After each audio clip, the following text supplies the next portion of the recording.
साई बंदगी सतनाम बंदी छोड़ सतगुरु कबीर साहिब की जय हो। आज हम जानेंगे सतगुरु नितिन साहब जी से एक सत्संग के माध्यम से कि ब्रह्मा विष्णु महेश की उत्पत्ति कैसे हुई है, उनके माता पिता कौन हैं। आज सारे भ्रमों का खुलासा होगा सतगुरु नितिन साहब जी के द्वारा। तो सत्संग को आपने पूरा विवेक लगा के और पूरी बुद्धि लगा के सत्संग को सुनना है। उस वस्तु का सत्संग है, उस तत्व का सत्संग है जिस तत्व के सारे नाम हैं। चाहे राम कहो, चाहे श्याम, चाहे अल्लाह कहो, चाहे वाहिगुरु, कुछ भी कह सकते, वो नामों से रहित है। उसके अनंत नाम हैं, जो मर्जी रख लो और रख ही लिए दुनिया वालों ने। आज इतने सारे नाम रख के फिर उन्हीं नामों में उलझ पुलझ के झगड़ा करके मर खप रहे हैं। आज जितने भी युद्ध चल रहे हैं आप देखोगे टीवी में, ये सब धार्मिक युद्ध हैं। यहूदियों ने क्या लेना मुसलमानों से? वो अपना खुश, वो अपना खुश, वो अपना खा रहे, वो अपना कमा रहे, लेकिन फिर भी बमबारी चल रही है। क्यों? ये धार्मिक युद्ध है, ये धर्म के नाम पे युद्ध है। हिंदू मुसलमान आराम से बैठे हैं, खा रहे हैं, कमा रहे। अभी एक छोटी सी कोई बात छिड़ जाए, धर्म के नाम पे सारे आपके पड़ोस में कोई झगड़ा हो किसी हिंदू मुसलमान का, तो समझ में आता है कि भाई इसने कुछ गलत काम कर दिया, तो वो सामने वाला परेशान। घर के सामने कोई कूड़े का ढेर लगा दिया तो आपस में लड़ाई हो रही है, समझ में आ रहा है। कोई नहीं बोलेगा उसमें, कोई गली वाला, ठीक है आपस का मैटर है, सुलझा लेंगे। लेकिन वही मैटर अगर कोई ये बोल के छेड़ दे कि इस हिंदू ने मुझे ऐसा कहा, इस मुसलमान ने मुझे ऐसा कहा, तो ये पूरा झगड़ा एक धर्म का रूप ले लेगा। आवाज थोड़ी वैसी करो, गूंजे कम। तो ये झगड़ा एक धर्म का रूप ले लेगा और सारा झगड़ा अल्लाह और राम का हो जाएगा। यही हो रहा है, यही होता आया है। आपस में खुंदक होती है किसी गली में दो लोगों की, तो जब कोई त्योहार आता है तो उसका फायदा उठा लिया जाता है। तब उसका फायदा उठाया जाता है क्योंकि पूरी पलटन साथ में है, दे दी गाली, निकाल दी पुरानी खुंदक, और अब पलट के वो कुछ बोले तो धार्मिक मुद्दा बन गया, सब मारेंगे। इन्हीं चीजों का गलत फायदा उठा उठा के हमारे देश में धर्म के नाम पे झगड़े होते हैं। तो अब क्या करना है? अब सत्य को समझना है। सत्य को समझेंगे तो सारे झगड़े खत्म हो जाएंगे। तो आज इसी सत्य का डंका बजाया जाएगा। तो सबसे पहले परमात्मा के नाम पे जयकारा करेंगे, उसके बाद सत्संग शुरू। वही परमपिता परमात्मा की जय, सतगुरुबंदी छोड़ कबीर साहिब की, सभी संतों की, सभी भक्तों की, आज के आनंद की, सकल हंस को बंदगी साहिब बंदगी सत्ता। तो साहिब समझाते हैं कि भाई जब तक तुमने सत्य को नहीं समझ लिया तब तक ये द्वंद्व खत्म होने वाला नहीं है। ये हिंदू मुस्लिम का झगड़ा खत्म होने वाला नहीं है। और हिंदू मुस्लिम का भी छोड़ो, हिंदू धर्म में ही दो पार्टियां बनी हुई हैं, उनका भी झगड़ा खत्म होने वाला नहीं है। कौन सी पार्टियां हैं? एक साकार, एक निराकार। आप हिंदू धर्म में भी जाओगे, संतों से बात करोगे, आपको समझ में आ जाएगा कि ये दो प्रकार के ज्ञान को लेके बैठे हैं। एक साकार ज्ञान, एक निराकार ज्ञान। इन्हीं में ही एक मत नहीं हो पा रहे। एक ही धर्म के बंदे एक मत नहीं हो पा रहे, अज्ञानता के कारण। आधे बोलेंगे परमात्मा साकार है और आधे कहेंगे परमात्मा निराकार है। और इनसे पूछो तुम्हारा धर्म क्या है? हम हिंदू हैं, हम दोनों हिंदू हैं। तुम मुसलमान से पूछो कि अल्लाह साकार है कि निराकार है, चाहे वो कोई भी मत का क्यों ना हो, क्योंकि मुसलमानों में बहुत सारे मत हैं, शिया है, सुन्नी है, और भी बहुत सारे हैं। लेकिन सबका जवाब एक होगा कि अल्लाह निराकार है। समझ में आती है बात। तुम सिखों में चले जाओ, सिखों में पूछ लो सतपुरुष सत श्री अकाल पुरख ये साकार है कि निराकार है, एक भी नहीं बोलेगा कि साकार है, सब निराकार बोलेंगे। तुम ईसाइयों में चले जाओ, उनसे पूछो गॉड क्या है, कैसा है, साकार है कि निराकार है, सब के सब निराकार बोलेंगे। कम से कम एक धर्म में एक बात तो हो रही है। अरे हिंदू धर्म में दो बातें चल रही हैं। हमारा धर्म खुद ही एक मत नहीं है, हम दूसरे को क्या बोले। और क्यों एक मत नहीं है, कारण क्या है, ये जितने भी धर्म गुरु बने बैठे हैं, जिन्होंने धर्म का ठेका उठा लिया है कि हम ही हैं, हमसे पूछो हमें ज्ञानी हैं, वो दो ज्ञानी एक नहीं हो पा रहे हैं। मुसलमान और हिंदू का कोई झगड़ा है ही नहीं, झगड़ा है साकार और निराकार का। साकार को पूछो तो हिंदू कहलाओगे, निराकार को पूछो तो मुसलमान कहलाओगे। कई लोग जो मंदिर जाना छोड़ देते हैं ये मान के कि परमात्मा ईश्वर तो निराकार है, उनको लोग कहने लग जाते हैं ये मुसलमान हो लिए, ये मुसलमान हो गए, ये नहीं जाते मंदिर।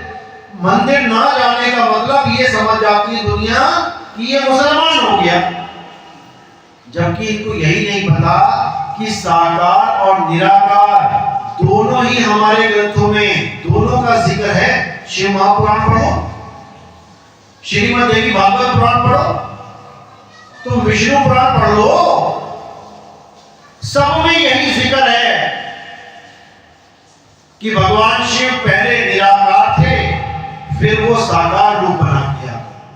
विष्णु जी पहले निराकार थे, फिर वो साकार रूप में आ गए। दुर्गा जी पहले निराकार थी, फिर साकार रूप में आ गई, दोनों रूप में। लेकिन लोग इसको समझ ही नहीं पा रहे हैं कि अब करें तो करें क्या। इसलिए जिन लोगों ने ये ज्ञान पढ़ा उनके समझ में ही नहीं आया, इसलिए उन्होंने चैप्टर ही क्लोज कर दिया। उन्होंने साकार की पूजा करवा दी। क्यों? क्योंकि निराकार को वो डिफाइन नहीं कर सकते। निराकार का मंदिर कैसे बनाओगे? बनाओ जरा मंदिर निराकार का। निराकार का कोई मंदिर ही नहीं है। अब पैसा कमाना है तो साकार में आना पड़ेगा। अब बनेंगे मंदिर, अब बनेगी दुर्गा जी, अब बनेंगे राम जी, अब बनेंगे श्याम जी। क्यों? क्योंकि धर्म को धंधा बना देना। अगर निराकार में आ जाए तो कोई मंदिर की जरूरत नहीं है। अरे साकार को मंदिर की जरूरत है, साकार है हम लोग इसलिए हमें घरों की जरूरत है। हम निराकार होते तो हमें घर की क्या जरूरत है? लेकिन ये समझ में नहीं आती है बात, इसलिए विरोध उत्पन्न हो जाता है। हिंदू धर्म में ही आपस में लड़ झगड़ मर रहे हैं लोग, और निराकार साकार को छोड़ो, साकार साकार वाले लड़ रहे हैं। शिव जी वाले कहते हैं विष्णु जी को शिव जी ने पैदा किया, विष्णु जी वाले कहते हैं शंकर जी तो विष्णु जी के पुजारी हैं, ब्रह्मा जी वाले कहते हैं इन दोनों को ही ब्रह्मा जी ने पैदा किया। इनका अपना ही नहीं निबेड़ा हो पा रहा कि किसने किसको पैदा किया, क्योंकि ये नहीं समझ सकते इस लीला को। ये बड़ी खतरनाक लीला है। शिव महापुराण पढ़ोगे तो शिव जी से पैदा हो रहे हैं ब्रह्मा जी विष्णु जी। विष्णु महापुराण पढ़ोगे तो विष्णु जी पिताजी बने बैठे हैं दोनों के। देवी का पुराण पढ़ोगे पता लगा तीनों ही बच्चे बना के बैठा रखे उसने। कौन किसका अब्बा कौन किसका बच्चा, तीनों ही मेरे बच्चे हैं। लेकिन देवी भागवत पुराण को कोई पढ़ता ही नहीं है। जिस दिन वो पढ़ लेंगे उस दिन इनको समझ में आ जाएगा कि ये तीनों सच में दुर्गा जी के अष्टांगी के बच्चे हैं, बालक हैं। अब अगर किसी मां के बालक हो तो पिता भी तो होना चाहिए। पिता तक तो बहुत दूर की बात है पहुंचना, ये बच्चों में उलझे पड़े हैं। बच्चों का ही ज्ञान पार नहीं कर पा रहे हैं, उन्हीं को सत्य मान लिया गया है। जबकि बच्चों से आगे उनकी मां भी है और मां से आगे उनका पिता भी है, जिसका जिक्र देवी भागवत पुराण श्रीमद् देवी भागवत पुराण में बिल्कुल क्लियर लिखा हुआ है। लेकिन कबीर साहब कहते हैं गुरु बिन पढ़े जो वेद पुराण और सार न जाने रहे अज्ञान।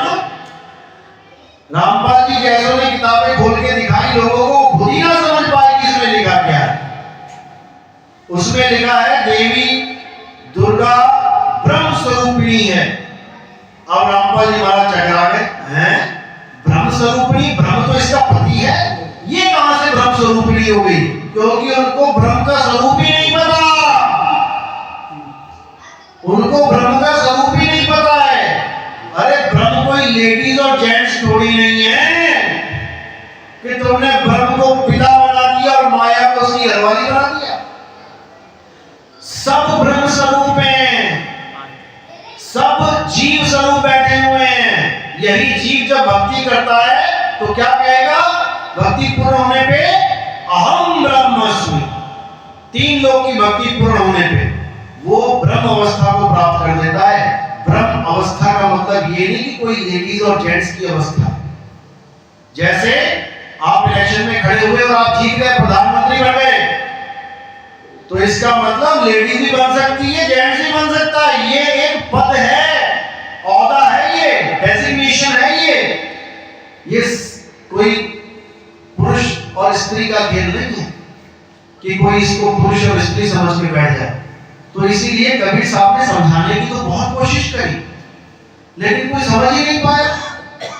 तो लाखन में कोई समझ न पाई है और कोटि मध्य जानेंगे, कहे कबीर सुनो भाई साधो, हमें बिरले हंस पहचानेंगे।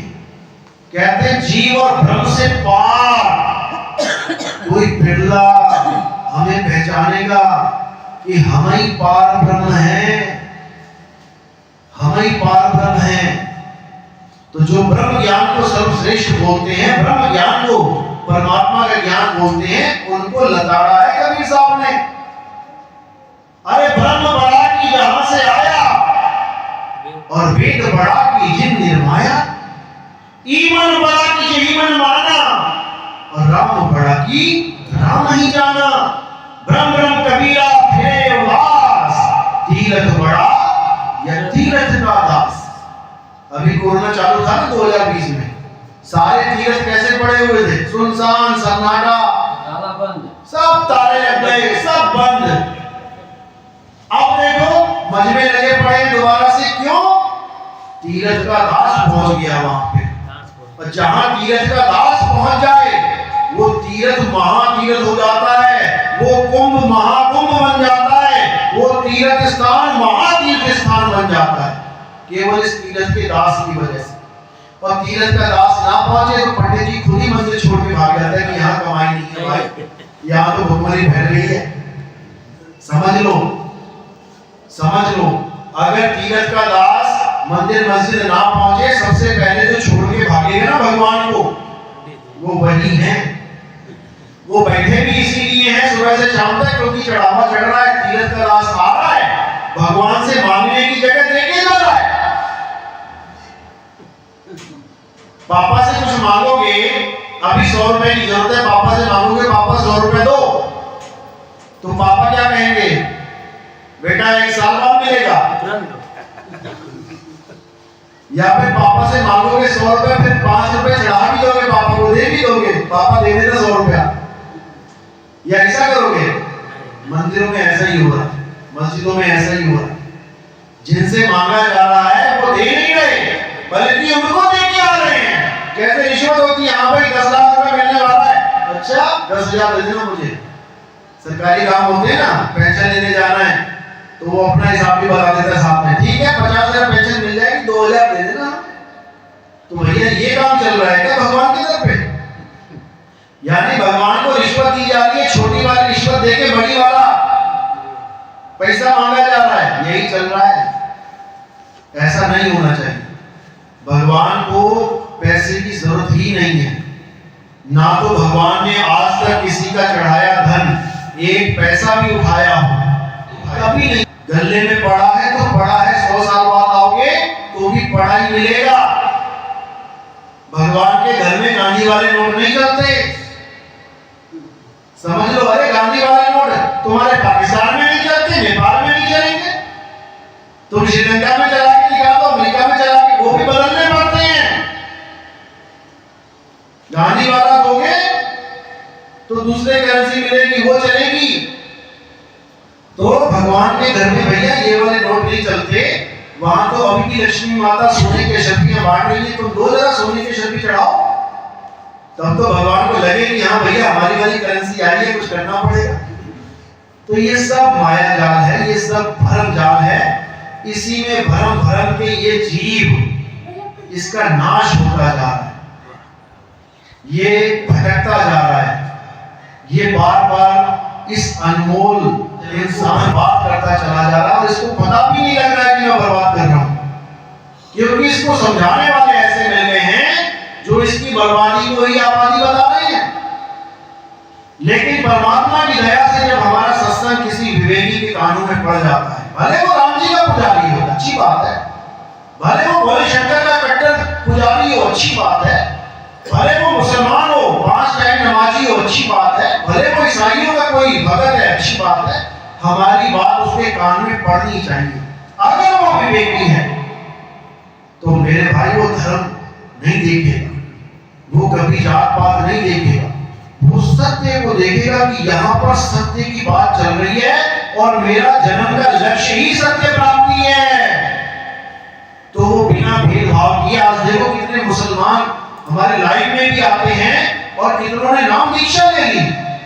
ऐसा नहीं कि उनके विरोध नहीं हो रहा, विरोध तो तुम्हारे घर में भी हो जाता है, हिंदुओं के घर में भी हो जाता है। जब पता लगता है इसने देवी देवता छोड़ दिए, नित्यदास से नाम ले लिया, विरोध हो जाता है। सोचो, तुम्हें तो फिर भी एक कहने का मौका है कि हम कबीरपंथी हैं, कबीर साहब की वाणियां मंदिरों में लिखी जाती हैं। मुसलमान सोचो उनके साथ क्या बीतती होगी कि अरे ये कहां चला गया मस्जिद छोड़ के, ये क्या करने लग गया, ये तो धर्म विरुद्ध हो गया, वो तो जय सतनाम करते हैं, ये कौन सा भगवान पकड़ दिया इन्होंने, ये तो बीच बीच में राम जी की भी जय कर देते हैं, ये कौन सा भगवान पकड़ दिया इन्होंने। तो जब ज्ञान हो जाएगा तो नाम का कोई महत्व नहीं रह जाता। तुम्हें पानी मिलना चाहिए भैया, चाहे पानी कह के दे दे, चाहे जल कह के दे दे, चाहे नीर कह के दे दे, चाहे कोई कह के दे दे, चाहे वाटर कह के दे दे, मेरा मकसद पानी पीना है, नाम जपना नहीं, नाम में उलझना नहीं। तो जब ये बात जीवों के समझ में आ जाती है तब वो परमात्मा का पक्का हंस बन जाता है। पहले भी था लेकिन कच्चा था। कच्चे और पक्के में क्या फर्क है? जो कच्चा है वो कच्चा नाम लेके बैठा है। कच्चा नाम यानी टूट जाने वाला नाम। नाम भी टूट जाते हैं, हथौड़े से नहीं टूटते हैं, सांसों से टूट जाते हैं। सांस है तो नाम है, सांस नहीं तो नाम नहीं, समझ लो। तो कच्चा नाम और पक्का नाम यानी असत नाम और सत्य नाम जब जीव को समझ में आ जाता है उसके बाद उसके अध्यात्म जीवन का शुरुआत हो जाती है। फिर वहां पर वो हिंदू मुस्लिम नहीं रह जाता। ठीक है, लिखना पड़ेगा किसी फॉर्म में क्या धर्म है, हिंदू धर्म है, क्या जात है, राजपूत जात है, लिखना पड़ता है हमें भी, क्योंकि सिस्टम ही ऐसा है। जहां धर्म लिखा होगा वहां हमें लिखना पड़ता है आई एम हिंदू, जहां कास्ट लिखी है वहां लिखना पड़ता है मैं राजपूत हूं, क्षत्रिय हूं, लिखना पड़ेगा क्योंकि हमारा सिस्टम ही बोल रहा है। लेकिन जब हम आध्यात्मिक में आ जाएंगे, आध्यात्मिकता में आते ही हम केवल आत्मा की बात करेंगे। आत्मा क्या है? हिंदू है कि मुसलमान? तुम्हारा जो खून है वो हिंदू है कि मुसलमान? तुम्हारी जो हड्डियां हैं वो यहूदी हैं कि ईसाई? कोई नहीं बोल सकता ये बात, कोई नहीं बोल सकता। और जिसको ज्यादा तकलीफ है हिंदू मुसलमान से, जिसको ज्यादा तकलीफ है ऊंची जात नीची जात से, जिसको ज्यादा तकलीफ है ईसाई और यहूदियों से, तो उन लोगों को मैं यही कहना चाहूंगा कि भाई अगर तुम्हारे माँ बाप का एक्सीडेंट हो जाता है तो केवल वही खून लेना जिससे तुम प्यार कर रहे हो। अगर हिंदू है और कहता है कि हिंदू ही ठीक है मुसलमान बुरे हैं तो उसका खून नहीं चढ़ना चाहिए। कोई डॉक्टर ऐसा नहीं मिलना चाहिए कि वो उसका इलाज करे। कोई क्लास में ऐसा टीचर नहीं होना चाहिए जो मुसलमान है। ऐसी जगह बिल्कुल अपने बच्चों को मत डालना। याद रखो, होटल में भी खाना खाते हैं, कोई ही रहता है हम ऊंची जात के, नीची जात वालों के हाथ से कुछ छुआ ले नहीं सकते। जिस होटल में तुम खाना खा रहे हो ना, वहां तुम्हारी ऊंची जात वाले नहीं बना रहे हैं कि ऊंची जात वाले बना रहे हैं, तुम्हें बढ़िया बढ़िया खिला रहे हैं।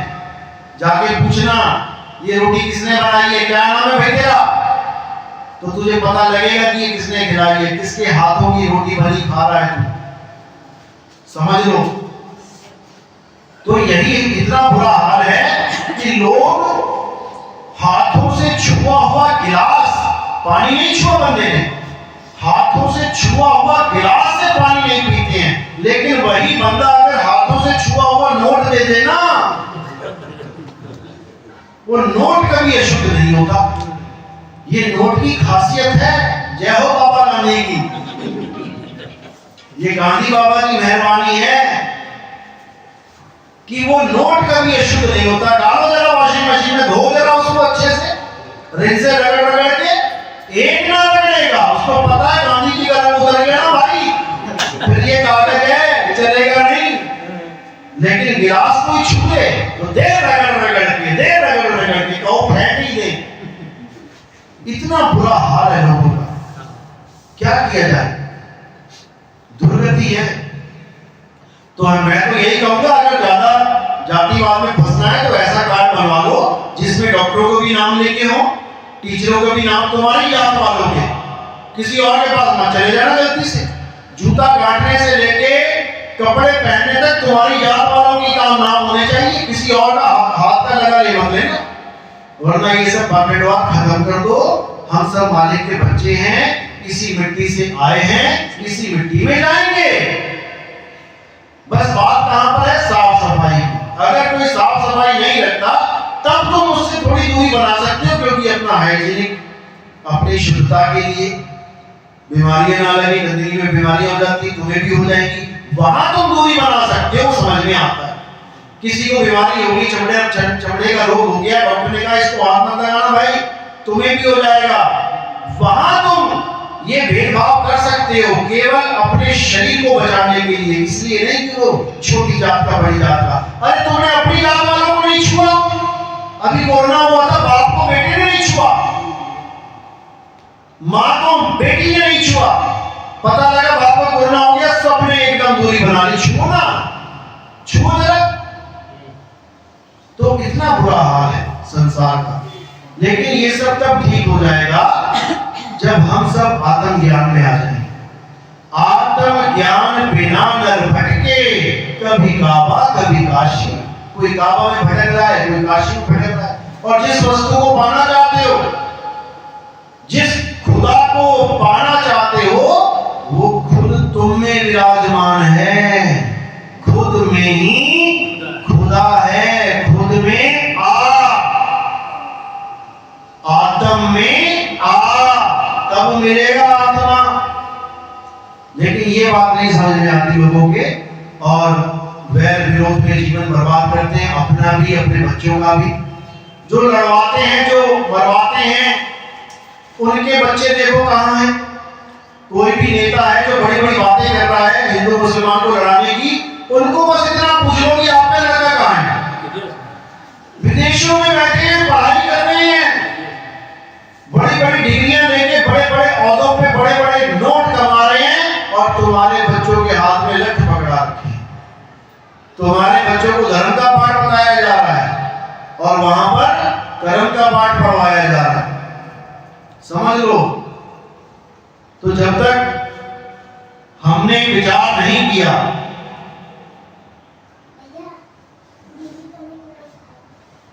जब तक हमने अपने विवेक को नहीं जगाया, तब तक हम इसी धर्म संकट में पड़े रहेंगे कि क्या किया जाए। और हमें जानबूझ के हिंदू धर्म के, मुसलमान धर्म के झगड़ों में डाला जाता है ताकि हमारा ध्यान भटक जाए। हमारे देश में क्या स्थिति है उस पर कोई ध्यान ना दे, नौकरियों पे कोई ध्यान ना दे, हमें मिलने वाली सहूलतों पे कोई ध्यान ना दे, सब इसी चक्रों में पड़े रह जाए। ये सब पॉलिटिक्स है। तो अब एक ऐसे समाज का निर्माण करना है जहां पर हिंदू, मुस्लिम, सिख, ईसाई, अभी तक तो कहते आ रहे हैं भाई भाई, लेकिन अब हो जाना है, अब देर नहीं करनी है, क्योंकि जब तक हम सब एक नहीं हो गए तब तक ये युग पलटने वाला नहीं है। समझ लो, एक होने का मतलब है कि सारे झगड़े, सारी कलह, सारे गिले शिकवे, ठीक है, कई लोग कहते हैं हमारे साथ बहुत अत्याचार हुआ, ठीक है, तुम्हारे साथ हुआ, तुम्हारे वालों ने किया भी है, ऐसा नहीं है। जब पाकिस्तान और हिंदुस्तान का बंटवारा हुआ, बहुत मरे, हिंदुस्तान में भी मरे, पाकिस्तान में भी मरे, लेकिन आप उसको याद कर करके तुम भूतकाल को याद कर करके तुम अपना वर्तमान और भविष्य बिगाड़ लो, इससे बड़ी बेवकूफी नहीं है, इससे बड़ी बेवकूफी नहीं है। इसलिए अब हर पुराने वैर विरोध को खत्म करना है। पुरानी बात को कहते हैं रात गई बात गई, अब हमने अपना वर्तमान, अपना भविष्य उन पुरानी बातों में नहीं खराब करना है और एक अच्छे समाज का निर्माण करना है, जैसा कि आपको बताया जा रहा है, और सत्य का परचम लहराना है। जब सारा संसार सत्य को जान लेगा, सत्य को समझ लेगा, तो यकीन मानो जैसे भारत में मुसलमान आ रहे हैं, दीक्षा ले रहे हैं, वैसे ही हर देश के मुसलमान आएंगे। कोई बहुत बड़ी बात नहीं है। कोई सोचे कि मुसलमान को हिंदू बनाना बहुत बड़ी बात है, यहां पर मुसलमान को हिंदू नहीं बनाया जा रहा है, यहां पर मुसलमान को सच्चा मुसलमान बनाया जा रहा है, यहां पर हिंदू को सच्चा हिंदू बनाया जा रहा है, यहां पर ईसाई को सच्चा ईसाई बनाया जा रहा है, यहाँ सिख को सच्चा सिख बनाया जा रहा है, क्योंकि उन्हें सच से जोड़ा जा रहा है, सच से। अभी तक तो वो केवल 52 अक्षरी नामों से जुड़े हुए हैं। हिंदू, मुस्लिम, सिख, ईसाई किससे जुड़े हैं? नाम से जुड़े हैं, 52 अक्षरों से जुड़े हुए हैं। लेकिन जिस दिन वो सच से जुड़ गए, उस दिन 52 का खेल खत्म हो जाएगा, उस दिन वो सब आत्मज्ञानी हो जाएंगे। जैसे आपको पता है कि अमृतसर में जो गोल्डन टेम्पल है, स्वर्ण मंदिर, वो सिखों का पवित्र स्थान है। लेकिन आपको शायद पता है कि नहीं पता है कि उसकी जो नींव पत्थर रखा गया था, वो एक मुसलमान के हाथों रखवाया गया था। ऐसा नहीं कि उस वक्त सिख नहीं थे वहां पे, हिंदू नहीं थे या ब्राह्मण नहीं थे, सब थे, फिर भी एक मुसलमान के हाथों वो पत्थर रखवाया गया, नींव पत्थर, और वहां पे धार्मिक स्थल बनाया गया। सोचो कितना प्रेम होगा उस वक्त। सिख कोई सिख नहीं थे उस वक्त, हिंदू ही सिख बने हैं। सिख कोई अलग से कोई धर्म नहीं है भाई, सारे हिंदू ही थे जो सिख बने हैं। सिख का मतलब है शिष्य, शिष्य बनना। आज हमारे इतने शिष्य बन रहे हैं, तो हमारा कोई अलग से धर्म थोड़ी नहीं है। अरे वही बच्चे शिष्य बन रहे हैं हमारे, जो पहले परमात्मा को पाने के लिए 52 अक्षरों की, मूर्तियों की, तीर्थों की, इनकी आस में बैठे हुए थे कि ये हमें पार कर देंगे। वही बच्चों का जब विवेक जग गया, तो वो हमारे सिख हो गए।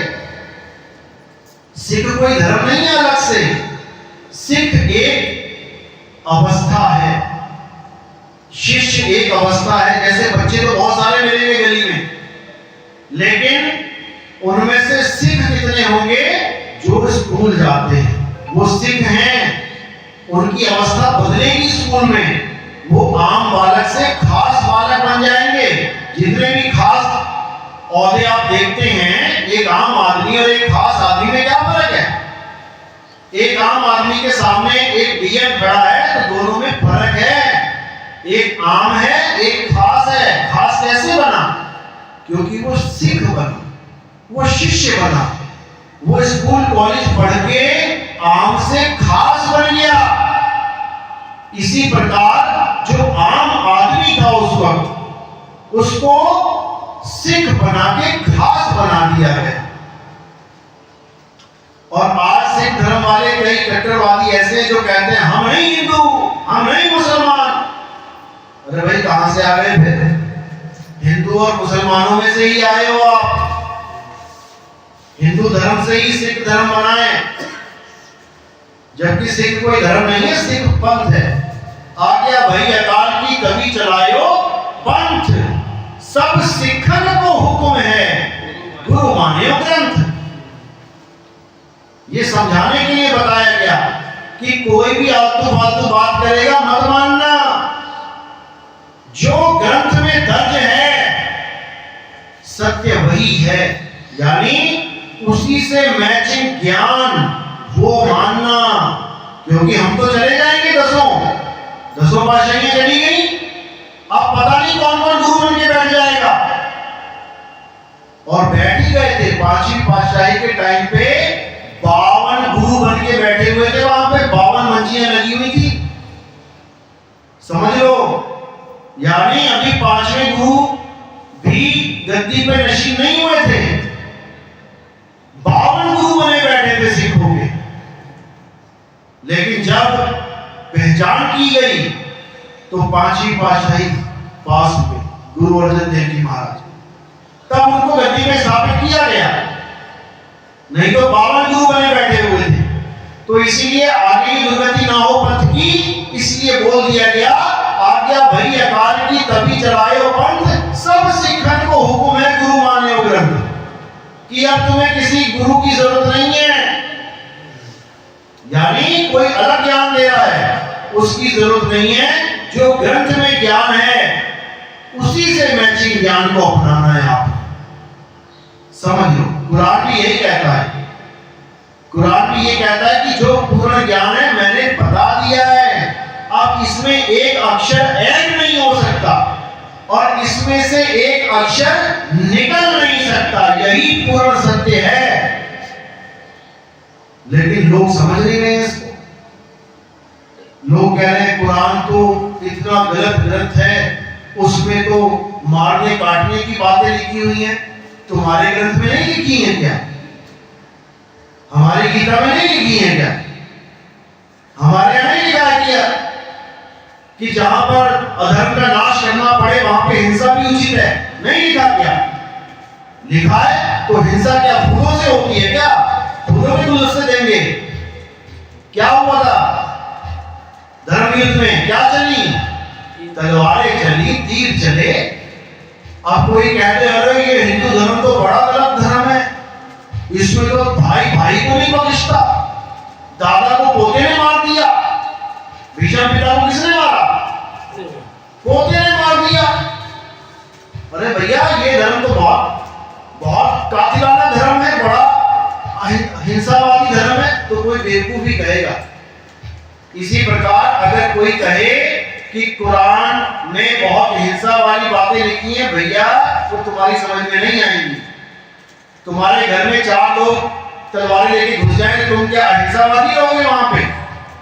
और तुम अहिंसावादी रहे, तुम निकम्मे कहलाओगे, तुम डरपोक कहलाओगे। वहां पर तुम्हें धर्म क्या कहता है? तुम्हारा धर्म, वहां तुम्हारा धर्म कहता है कि अपनी रक्षा कर, अपने परिवार की रक्षा कर, चाहे उनकी गर्दनें काटनी पड़ जाए कर, वरना ये सब मानेंगे।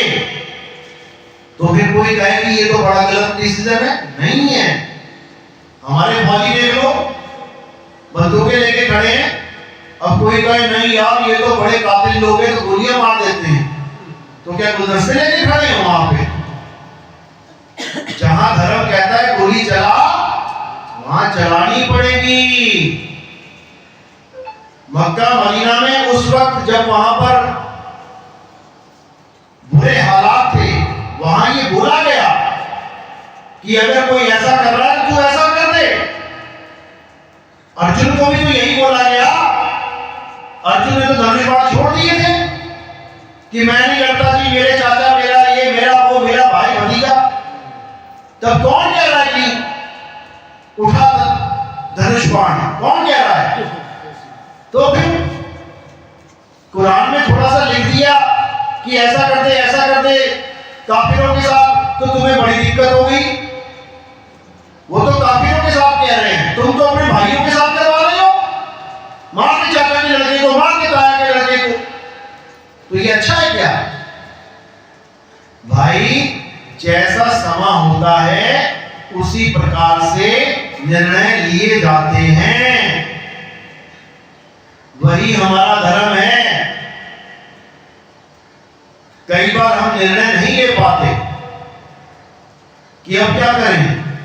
अरे यार, पिताजी ने माताजी के बहुत तेज झापड़ मार दिया, अब क्या करें। अब पिताजी की जगह कोई और होता तब तो समझ में आ रहा था क्या करें। अब पिताजी हैं वहां पे, अब क्या करें। तो हम कहां फंस गए, आप धर्म संकट में फंस गए। ये है असली धर्म। ना हिंदू, ना मुसलमान, ना सिख, ना ईसाई, ये है असली धर्म। की अब मैं करूं क्या। तो मेरे भाई, कुरान में यही बताया गया है कि हमें क्या करना चाहिए, क्या नहीं करना चाहिए। हमें लगता है कि बहुत गलत धर्म है ये। अभी बंगाल में रेप हुआ लड़की का, उसके ऊपर कोई कार्रवाई नहीं हो रही थी। तो क्या चल रहा था, क्या चल रहा था। सोशल मीडिया में एक वीडियो वायरल की जा रही थी।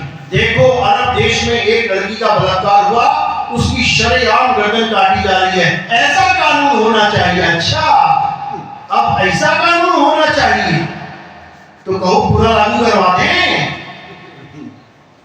जहां तुम्हारी गाल ना करें, जहां तुम्हें कुछ समझ में ना आए कि हो क्या रहा है, वहां पर वो कानून अच्छा हो गया। और अगर कोई मुसलमान कहते हैं कि हमें यहाँ पर शरिया कानून लागू करना चाहिए, तो तुम्हें एकदम उबाला आ जाता है। अरे भाई, हर परिस्थिति का अलग हिसाब होता है। वो कानून भी ठीक है जहां पर ऐसे लोगों को सजा नहीं मिल रही है, तो वही याद आएगा। नहीं आता तो बता दो, खूब वायरल होती है। और कट्टर हिंदू जो मुसलमानों के खिलाफ बोलते रहते हैं, वही वायरल करते हैं। ऐसा कानून होना चाहिए, ऐसा तो लागू करवाओ ना ऐसा कानून, क्या दिक्कत है। तो बात यही है कि बुद्धि विवेक को किनारे रख दिया जाता है और धर्मों में उलझ जाते हैं। भाई, किसी के साथ गलत हुआ है तो उसके साथ जैसा होना चाहिए वैसा होना ही चाहिए। चाहे वो इंडिया है, चाहे पाकिस्तान, चाहे रशिया, चाहे मलेशिया। उसमें कानून का क्या है कि वहां के देश का कानून, अरे हर देश का एक सा कानून होना चाहिए।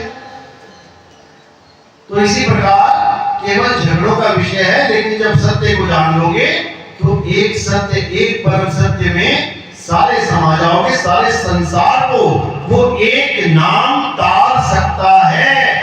उसमें इतनी ताकत है, सारे संसार को। नाना साहब कह रहे ना, तेरा एक नाम तारे संसार,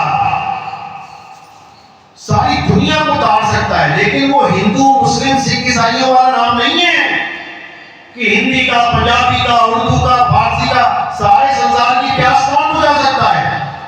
एक पानी, एक पानी सारे संसार की प्यास बुझा रहा है, नहीं बुझा रहा तो बता। एक हवा सारे संसार को प्राणवायु दे रही है। एक सूरज सारे संसार को गर्मी दे रहा है।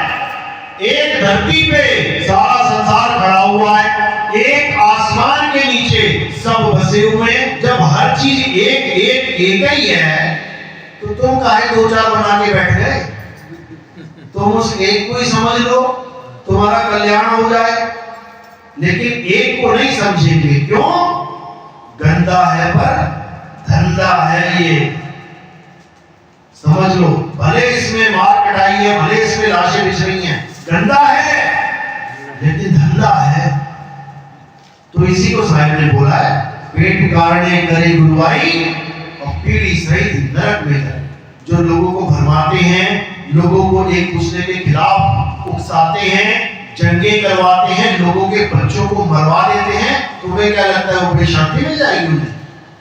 ऐसी दुर्दशा होती है उनकी, ऐसी ऐसी जूनों में भुगतना पड़ जाता है कि हालत खराब हो जाती है। फिर कहते हैं हमें बचाओ, हमें बचाओ। कौन बचाए, फिर कोई नहीं बचाता, फिर हिसाब होता है।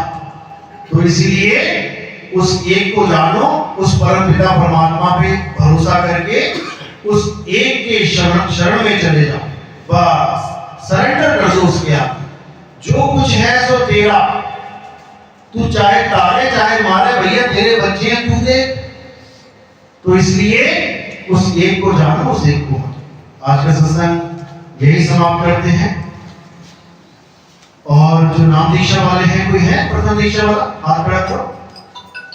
कोई दूसरी दीक्षा वाला है? तो आज का सत्संग ये समाप्त करते हैं। बोलिए परमपिता परमात्मा की, सतगुरु छोड़ कबीर साहिब की, सभी संतों की, सभी भक्तों की, आज के अंत की, सकल को बंदगी साहेब बंदगी।